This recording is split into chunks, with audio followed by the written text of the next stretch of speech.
So what we have here is the new interactive touchscreen application built by Beehive Systems called Waspi.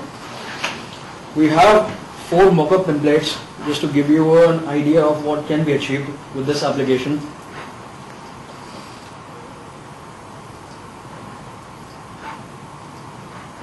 To familiarize ourselves with the interface, the I button gives you all the templates and the thumbnails.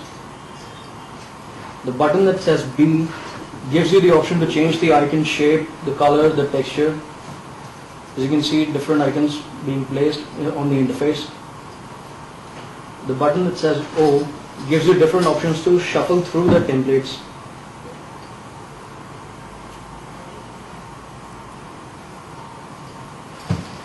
Now here we have a financial template mockup that shows the yearly graph as well as the monthly graph of any company.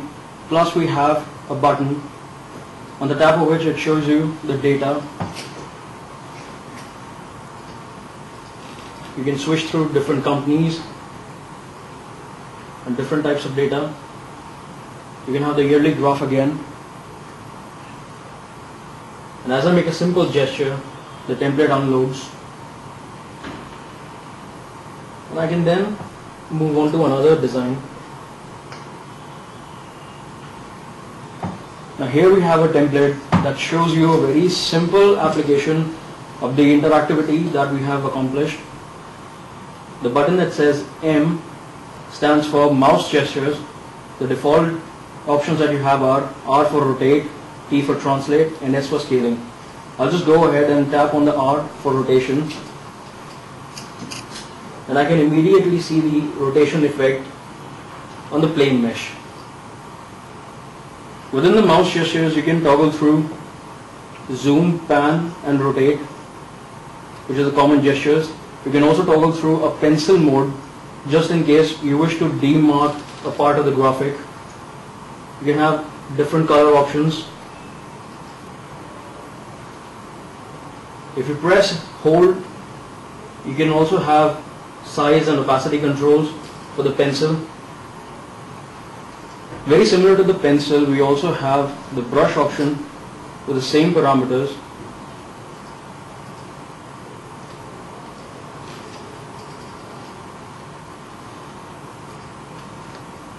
You can increase the opacity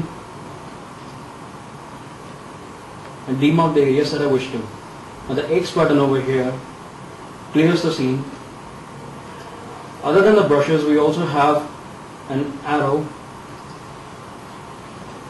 a tool to create circles and ellipses, and another tool to create rectangles and squares. Clearing it again. Now we have something called the gesture button. The gesture button lets me apply different gestures that have been programmed by the designer to create a more interactive experience. I unload the scene again, bring up another template. Now here we have a default control set for the interactive template. The P stands for pie, the pie chart for the Malaysian elections.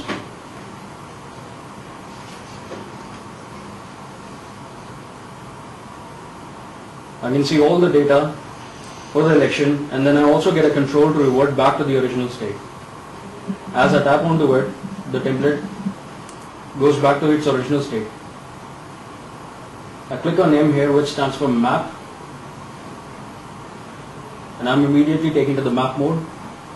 I tap on any state and the animation plays, giving me the details for that state. I create the triangle gesture to unload the template again. I shuffle through the options for presentation.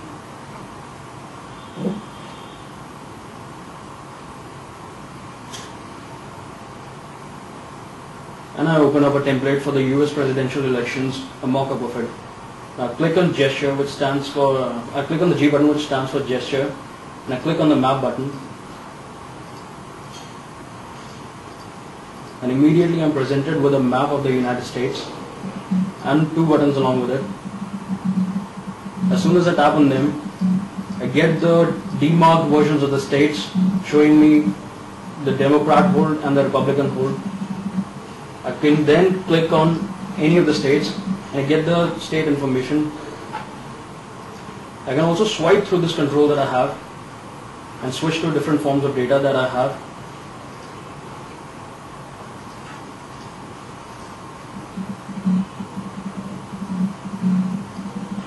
And then I make a simple tick gesture to exit out of this mode.